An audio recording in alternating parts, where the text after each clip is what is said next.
Alright, so today we started off with just reviewing a concept that if there are no unbalanced torques acting on a system, then there will be no change in angular momentum for the system. Just like we noticed with linear systems that if there was no unbalanced force acting on the system, then the linear momentum would be conserved for that system. And so we just reminded ourselves of that, and then of course the consequence of that if you have an object like an ice skater who changes their moment of inertia by moving the mass either closer to or further away from the axis of rotation, that will cause the moment to change. And if there are no unbalanced outside torques acting on that person or that system, then the angular momentum is conserved, and so the final angular momentum equals the initial angular momentum. And you can see there, if we then substitute moment of inertia times angular velocity for angular momentum, then if the moment goes up, then the angular velocity will go down, and vice versa. So then I applied that to a common application that you'll see in diving and or gymnastics. There's different positions for different dives or stunts. There's tuck position, there's pike position, and there's layout position. And without even looking at a degree of difficulty chart, you can anticipate which of these would be the most difficult. And of course that is layout, because the mass is further away from the axis of rotation, and therefore it's a larger moment of inertia. Whereas tuck, when you pull all the mass in near the axis of rotation, it changes angular motion quite easily. And again, just a reminder of some of the new relationships we've learned. Angular momentum is the moment of inertia times angular velocity. Those are vector quantities. And the linear velocity is equal to the angular velocity times the radius if the object is rolling without slipping, which is the case all this year, fortunately for you guys. And then again, rotational kinetic energy is 1/2 the moment of inertia times angular speed squared. And of course that's energy, and so therefore that's a scalar quantity. Alright, so then we brought up this new application. We said, before we had the mass, the ring and the disc starting from rest at the same point on an incline and rolling down, so they had the same total energy starting off, and then we looked at what happened when they got to the bottom. I want to do a different example this time, and that is where let's assume that they're moving along with the same angular velocity. If they have the same mass and same radius and the same angular velocity, that means they're going to have the same linear velocity. So in other words, they're moving along at the same speed, rolling without slipping on a flat surface. I've given the values of mass and radius, and then I've said that it's moving along with an angular velocity of 4 rotations per second. Now the first thing you should recognize that we need to do is that rotations per second isn't going to work for us. We need to change that to radians per second.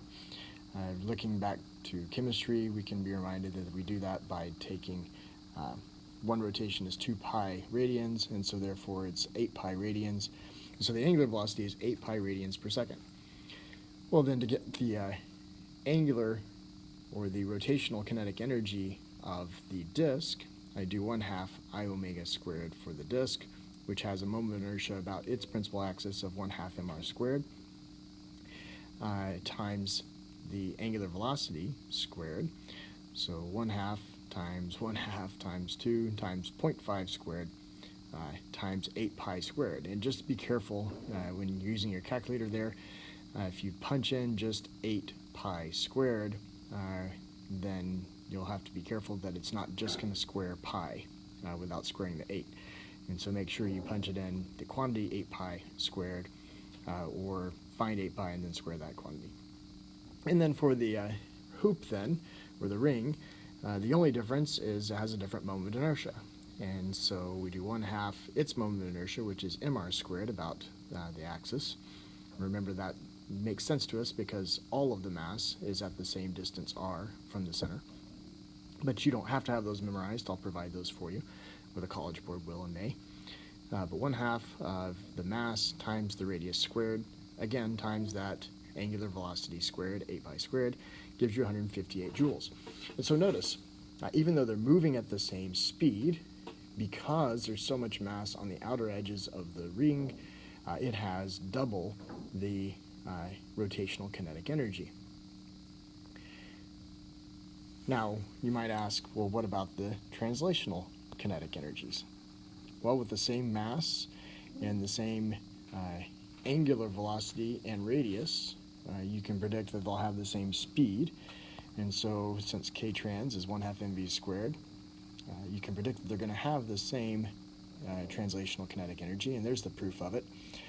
Finding first the speed, which is the angular velocity times the radius, which is 8 pi times 0.5, gives you a linear speed of 4 pi meters per second. Plugging that in for k trans, we get 158 joules. Now, I should note that that's completely coincidental that the rotational kinetic energy and the translational kinetic energy for the hoop are identical. It's because of the ratio of the mass and the radius, it just happens to work out that way. But don't assume then that k rot and k trans are going to be the same for all hoops in all situations. All right, and then I asked, well, then what about the total energy? Well, we just have to add up these translational energies. The total energy for the hoop or ring will be 316 joules, and the total energy for the disk is 237 joules. Again, that doesn't surprise me. They're moving the same speed, so they have the same translational kinetic energy, but the hoop, with its large moment of inertia, has more rotational energy. And so contrast that from, again, our first example where they started off at rest at the top of the hill where they had the same total energy. Here they have differing total energies. And so I let these guys roll up a hill, then the hoop is actually going to go to a higher height before coming to a stop because it has more total energy.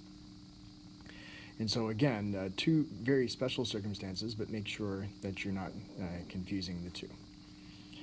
All right, so then another application that we looked at is that imagine there's a disk that's rotating with an initial angular velocity of omega, and then I take an identical disk that initially isn't rotating, and has the same mass and same radius as the second disk, and I drop it straight down onto the bottom disk. Well, what's going to happen?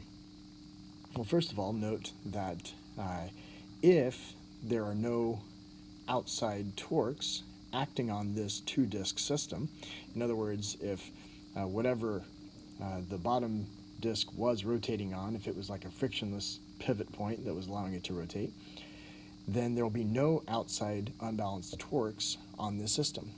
And that means there can't be a change in angular momentum of this system. Well, if I double the mass, I've got these two disks, then what's going to happen to the moment of inertia for the two-disk system? Well, it's going to double. And so if I double the moment of inertia without changing the angular momentum, then the angular velocity will go down, and specifically it'll go down by 1/2. And so this is a type of collision.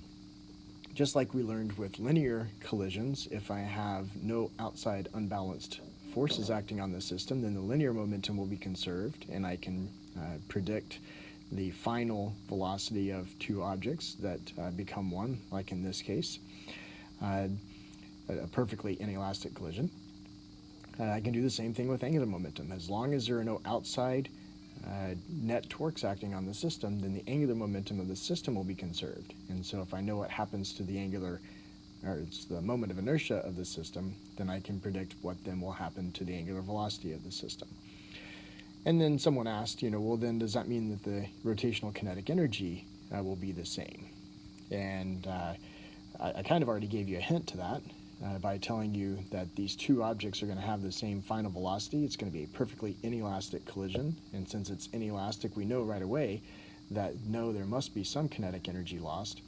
And so we can prove that. We can take the initial rotational kinetic energy, and substituting the values for I for a disk around its principal axis going omega, we get 1/4 of m r squared omega squared. And after the collision, we've doubled the moment of inertia, and so before it was 1/2 mr squared, now it's mr squared because there's two of them. And as we said, since the angular momentum is conserved, that means the omega is going to be half of what it was. And so plugging into that, you can see I get a total rotational kinetic energy of 1/8 mr squared omega squared. So just like I predicted, I have a loss of kinetic energy with this collision. But if there's no outside unbalanced torques, then the angular momentum is conserved. And so just like with linear momentum, we can have collisions with angular momentum. All right, and then finally someone asked me to just work another torque problem for practice with the exam looming. And so I gave a slightly different one. We have this bar of mass 4 kilograms and length 2 meters on a pivot point that's half a meter from one of its ends. And this time the curveball was the tension force is not straight up. It's at a 30-degree angle from the vertical. But otherwise, it's the exact same as the problems we worked before. I'm going to, of course, analyze the torques. The tension force is going to apply a torque relative to the point of reference if I choose the fulcrum, which of course is the ideal point because I don't know the normal force that the fulcrum is pushing up on the rod, and so I should eliminate that by choosing that as my point of reference. And then it becomes a matter of determining what this torque is.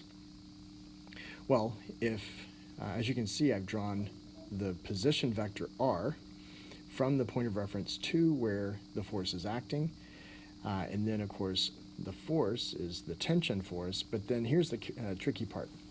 I gave you 30 degrees from the vertical, but notice in the cross product it's the angle between r and f. Well, since r is directly to the right and f is up and to the right, you'll notice that that red angle theta is actually the angle that we need to determine the torque, and so we're going to use 60 degrees when we input for sine. But of course there's also the torque due to the gravitational force on the rod, which is acting 0.5 away at a 90-degree angle, and so that torque is what I've called the positive direction, clockwise or into the page. And so RMG is 0.5 times 40, and then of course my blue tension force is providing an anti-clockwise torque, or a torque that's out of the page, and so I've called that negative.